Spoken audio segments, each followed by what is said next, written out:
এছাড়া থাইল্যান্ডেও সহ প্রায় 18টি দেশে আমরা 18টি এমইউ পাঠিয়েছি, যেগুলো স্বাক্ষরের জন্য আমরা অপেক্ষায় আছি। তো যেহেতু এই কাজটা পররাষ্ট্র মন্ত্রণালয়ের মাধ্যমেই সম্পন্ন হয়ে থাকে, এই বিষয়গুলো নিয়ে আলাপ আলোচনা হয়েছে। প্রধানমন্ত্রী তো দুটো দেশে যাচ্ছেন, মালয়েশিয়া এবং চীন। চীনের সাথে আমাদের ধরেন শ্রমবাজারের সম্পর্কটা কম, সেটা বাণিজ্যিক এবং কূটনৈতিক সম্পর্ক, বাট মালয়েশিয়া আমাদের একটা দ্বিতীয় শ্রমবাজার। সেখানে গেলে অবশ্যই তো শ্রমবাজারের ইস্যু থাকবে, এবং আমাদের ব্যবসা বাণিজ্য সহ অন্যান্য বিভিন্ন ক্ষেত্রে তো একটি সরকার প্রধান গেলে এমইউ হয়।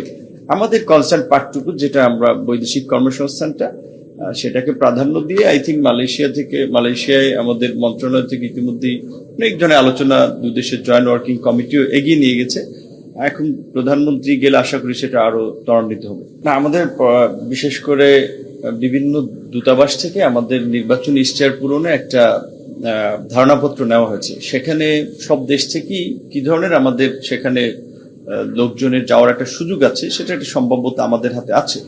রাশিয়াতে আমাদের ওভারঅল আমরা 5 বছর সরকারের টার্গেটে ওখানে 3 থেকে 4 লক্ষ লোক চাইলে আমাদের এনগেজ করার সুযোগ আছে। এখন সেখানে যুদ্ধ থাকার ফলেই কিন্তু আমাদের জন্য সম্ভাবনাটা তৈরি হয়েছে, কারণ ওখানে অনেক বিদেশি ইনভেস্টররা চলে গিয়েছেন, ওদের দেশের অনেক লোক চলে গিয়েছেন, সেখানে তাদের কর্মীর চাহিদা, অনেকে বিভিন্ন কারণে এই চাহিদাটা তৈরি হয়েছে। যদি নর্মাল সিচুয়েশন থাকতো তাহলে কিন্তু বাংলাদেশিদের জন্য এত এই চাহিদাটা আবার তৈরি হতো না। এখন প্রশ্ন হচ্ছে যে হ্যাঁ, সাম্প্রতিক একটা ঘটনা আমরা দেখলাম যে 30 জনকে আপনার নিয়ে যুদ্ধে জড়ানোর একটা অভিযোগ আছে।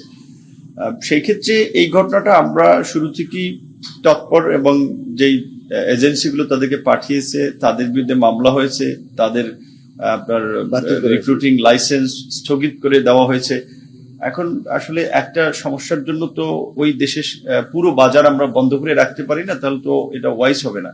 এবং মাথা ব্যথা হলে তো আসলে মাথা কেটে ফেলা কোনো সমাধান না, বরঞ্চ আমরা ওখানে কিভাবে ফেয়ার রিক্রুটমেন্ট সিস্টেমের মাধ্যমে লোক পাঠাতে পারি, ভিসা যাচাই বাছাই বিশেষ করে। এবং এটা তো অস্বীকার করা ঠিক হবে না যে এটা আমাদের সমস্যাটা শুধু যে রাশিয়ার ক্ষেত্রেই হয়েছে প্রথম, সেটা না, আরো কিছু কিছু দেশেও দেখা যায় এরকম ধরেন ভিসা আমরা যাচাই করি, বাট তারপরেও কিছু ক্ষেত্রে একটু সমস্যা হয়ে থাকে। প্রতি বছর বাংলাদেশ থেকে 10 থেকে 12 লক্ষ লোক অ্যাভারেজ বিদেশ যেয়ে থাকে, তার মধ্যে স্বাভাবিকভাবেই আপনি ধরেন 2-4 হাজার লোকের সমস্যা হয়। এই জন্যই তো মন্ত্রণালয় আছে, মন্ত্রণালয়ের একটা কল্যাণ বোর্ড আছে, আবার তাদেরকে পুনর্বাসন করা, তাদেরকে সাপোর্ট করা, তাদের সমস্যাটা অ্যাড্রেস করা। সো রাশিয়ার বিষয়ে আমরা শুধু এই বিষয়টাকেই প্রাধান্য দিব যে এখন থেকে যারা যাবে তারা যেন যুদ্ধের আপনার জড়ানোর জন্য যেন কেউ না যায়। আর আমাদের এখান থেকে যারা যাবে তারা অবশ্যই ওয়ার্কিং ভিসা, সেটা ওখানকার দূতাবাস, আমাদের বিএমইটি তারা যাচাই বাছাই করে এনশিওর হবে। একই সাথে আপনারা জানেন যে আমাদের এখানে লাওস, কম্বোডিয়া, ভিয়েতনামেও এরকম কিছু ঘটনা মাঝে মাঝে ঘটে যে প্রতারণার শিকার, স্ক্যাম। এখন সেক্ষেত্রে ধরেন আমাদের যখন একটা সে লিগাল আপনার ওয়ার্ক পারমিট নিয়ে আসে, ডিমান্ড লেটার নিয়ে আসে, এখন আমরা যদি না পাঠাই তখনও তো আবার আমাদের বিরুদ্ধে অভিযোগ তোলা হয় যে বিএমইটি বা মন্ত্রণালয় লোক পাঠায় না, তারা বাজার নষ্ট করতেছে।